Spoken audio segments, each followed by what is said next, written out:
ये कहानी लौरा की है, जिसे एक खूबसूरत और खूंखार माफिया किडनैप करके उसे 365 दिन देता है अपने प्यार में पड़ने के लिए। कहानी शुरू होती है, मासिमो के पिताजी उसे समझा रहे होते हैं उसे मौज मस्ती कम करके काम पे ध्यान देना पड़ेगा। एक दिन ये सब उसी का होने वाला है। तभी एक गोली आती है और दोनों को लगती है, जिसमें मासिमो घायल होता है और उसके बाप मौके पर ही दम तोड़ देते हैं। कहानी 5 साल बाद की। मासिमो अपने इन्वेस्टर के साथ मीटिंग करता है और उसे 1 महीने में सारे पैसे जो उसने डुबाए हैं वो 10% इंटरेस्ट के साथ वापस करने के लिए बोलता है। और दूसरी तरफ लौरा की अपने बॉसेस के साथ मीटिंग हो रही होती है, जिसमें लौरा अपने बॉसेस को होटल में हुए गड़बड़ी के बारे में जवाब देती है। दोनों मीटिंग खत्म करके अपने घर वापस लौटते हैं। लौरा का जन्मदिन होता है और उसका पति दोस्तों के साथ पार्टी देता है, बट लौरा अपने रिलेशनशिप में कुछ खास खुश नहीं होती है। अगले दिन अकेली दुखी घूम रही होती है, तब उसे कोई किडनैप कर लेता है। वो एक किलेनुमा महल में जगती है, उसे कुछ समझता नहीं वो कहाँ है। वहाँ उसे मासिमो बताता है वो यहाँ क्यों है। उसके बाप को गोली लगने से पहले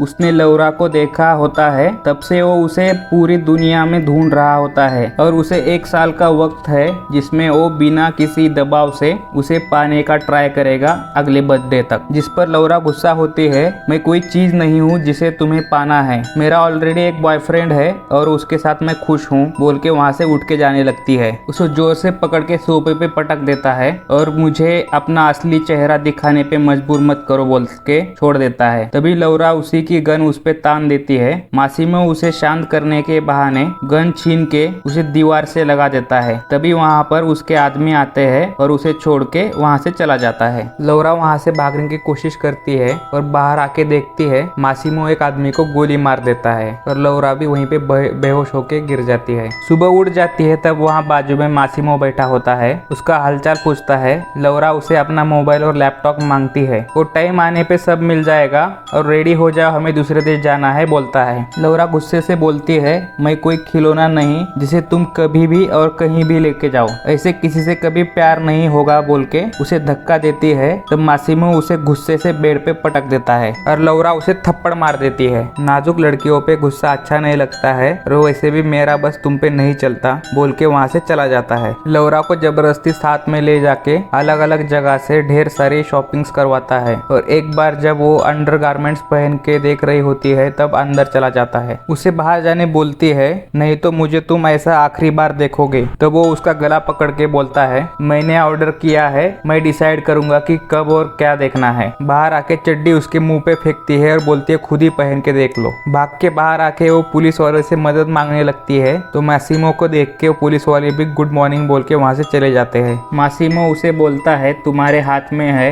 पूरा साल आसान बनाना है या मुश्किल। लौरा उसे पूछती है, अगर सच में तुम मेरे मर्जी के बिना मुझे नहीं छुओगे तो मुझे अपना मोबाइल और लैपटॉप अभी चाहिए। और दोनों वहाँ से घर आ जाते हैं। अच्छे से मेकअप करके मासिमो के साथ डिनर पे पहुँचती है। उसके और उसके काम के बारे में पूछती है। वो अपना बिजनेस है बताता है और बोलता है, मुझे तुम्हारी एक हेल्प चाहिए। वो पूछती है, कैसी मदद? मुझे तुम सिखाओ तुम्हारे लिए कैसे अच्छे से पेश आना चाहिए। ये सुनकर वो खुश हो जाती है। रूम में उसे उसका मोबाइल और लैपटॉप मिल जाता है। अपनी माँ को कॉल करके बोलती है, मुझे एक नई जॉब मिली है और मैं यहाँ बहुत खुश हूँ। उसे जबरदस्ती उठा के प्लेन में बिठाते हैं और सीट बेल्ट से बांध के रखते हैं। मासिमो उसके तरबूजों को हाथ से छू के शेड्यूस कर रहा होता है और पैंट में हाथ डाल के हाथों का जादू दिखा रहा होता है। तभी प्लेजर तो कमाना पड़ता है बोल के हाथ निकाल के अधूरा छोड़ के पीछे चला जाता है। वो सब लोग ग्रीस पहुंच जाते हैं। शॉर्ट स्कर्ट पहन के मासिमो के क्लब पहुंच जाती है। उसका ड्रेस देख के गुस्सा हो जाता है। उसको और गुस्सा दिलाने के लिए उसका हाथ पकड़ के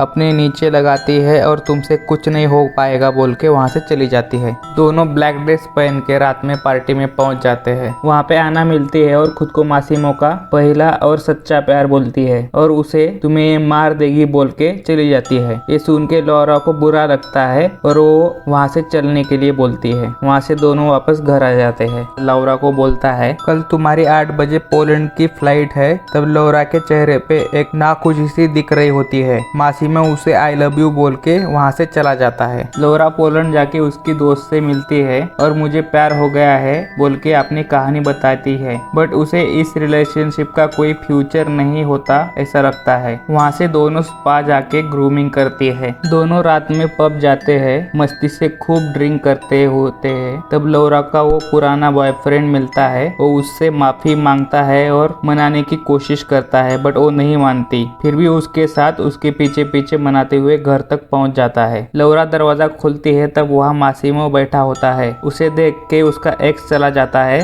तब वो मासीमो से झगड़ने लगती है, तुमने ऐसा क्यों किया बोल के, और उनका झगड़ा रोमांस में बदल जाता है। उसे बोलती है मुझे 365 डेज की जरूरत नहीं है और आई लव यू बोलती है, जो सुन के मासीमो खुश हो जाता है और वो उसे शादी के लिए पूछता है और लौरा उसे हाँ कर देती है। दोनों ढेर सारी शॉपिंग करके और लौरा की मॉम से परमिशन लेके मासीमो के घर पे पहुंच जाते हैं। लौरा अपनी बेस्ट फ्रेंड को शादी में आने देने का परमिशन लेती है क्योंकि उसकी ओर से कोई दूसरा नहीं आ रहा होता है और उसकी फ्रेंड पहुंच जाती है। लौरा उसके फ्रेंड को बताती है कि वो प्रेग्नेंट है और मासीमो को पता नहीं है। लौरा अपना वेडिंग ड्रेस पहन के दिखाती है और बोलती है मैं उसके साथ रह के इस बच्चे को पालना चाहती हूँ। वहाँ से निकल के गाड़ी में बैठ के लौरा मासीमो से फोन पे बात कर रही होती है और टनल के अंदर जाने के बाद फोन में से आवाज आना बंद हो जाता है। तब मासीमो को उसके आदमी बता देते हैं कि लौरा को उसके दुश्मनों ने मार दिया है। ये सुन के मासीमो टूट जाता है और घुटनों में बैठ के रोने लगता है और मूवी यहीं पे खत्म होती है। तो दोस्तों आपको ये एक्सप्लेनेशन अच्छा लगा तो लाइक कीजिए, चैनल को सब्सक्राइब कीजिए। मिलते हैं फिर अगले वीडियो में, तब तक के लिए अपना ध्यान रखिए। धन्यवाद।